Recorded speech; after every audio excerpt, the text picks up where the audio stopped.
Hello, it's Psychocore. We present the tortured soul of a caged bird. Is it not peculiar? Began Dr. Morgenstern as he puffed on his pipe. That mankind has been plagued by its own creation since time immemorial? His visitor, a young and restless soul named Alexander, listened attentively, his gaze fixed on the flickering firelight that danced upon the dusty walls of the small room. Indeed, he replied, our inventions have always had the potential to enslave us. Dr. Morgenstern chuckled darkly, his eyes gleaming with a strange light in the dimly lit chamber. Aye, that is true enough. But what of our own creations? He paused for dramatic effect as he took another puff on his pipe, sending clouds of smoke billowing into the air. Do we not create ourselves? Are we not the architects of our own existence? The old man's voice had taken on an ominous tone, hinting at a deeper truth that Alexander could sense but not fully comprehend. He pondered this question for a moment before responding. Yes, I suppose so, but what if those creations turn against us? What if our own selves become our greatest enemies? The doctor nodded solemnly, his gaze locked onto Alexander's worried expression. A pertinent query indeed, young one. It is akin to the age-old paradox of Sisyphus, eternally rolling the boulder uphill only to watch it roll down again at the summit. We strive for perfection, yet we are our own worst nemesis. As the fire crackled softly in the hearth, Alexander found himself lost in thought. Were they truly their own worst enemies? He couldn't help but think of how often people sought solace in vices or destructive behaviors, sabotaging themselves time and again. Perhaps, said Dr. Morgenstern, seemingly reading his mind, our greatest battle is against ourselves. The room fell silent except for the sound of the fire burning steadily.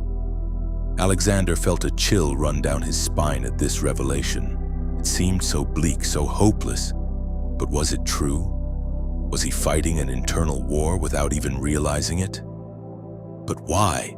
Alexander blurted out suddenly. Why do we do this to ourselves? Why create something only to be destroyed by it? Dr. Morgenstern leaned forward, his face illuminated by the firelight. Because, my dear boy, that is the human condition. We are born to suffer, to struggle, and to eventually perish. It is the cycle of life. Their conversation continued late into the night, delving deeper into the philosophical abyss of self-creation and self-destruction. As dawn approached, Alexander left Dr. Morgenstern's home feeling both enlightened and disturbed by their discussion. The notion that we are our own worst enemies was unsettling, but perhaps it was a necessary truth to face in order to truly understand ourselves. And so the question remained, are we truly our greatest enemies? And if so, who exactly is the one we're fighting? Alexander sat still, his eyes fixed on the dying fire, which now pulsed faintly like the memory of warmth. He spoke slowly. It seems absurd that I might be at war with myself, and yet I feel it. A quiet resistance, like something inside me recoils when I move too close to what matters. Dr. Morgenstern didn't respond at first. He simply watched Alexander as if measuring the shape of his silence. Then, with a sigh so deep it seemed to come from another century, he said, "Most men never meet themselves, Alexander. They mistake their habits for identity, their wounds for personality, their voices for truth. But somewhere beneath the noise, if one dares to go there, lives something unspeakable, something exiled." Alexander leaned forward. But if I confront it, the hidden self, what happens to the life I've built on top of it? You risk losing it, said the doctor flatly. Or worse, realizing it was never yours to begin with. The room fell into a heavy hush. The fire let out one final pop before collapsing into coals. Alexander spoke again, softer now. Sometimes I feel like I'm composed of fragments, scripts I didn't write, beliefs I don't remember choosing, behaviors I perform even when I'm alone. Dr. Morgenstern nodded. That is not uncommon. Most lives are rehearsals.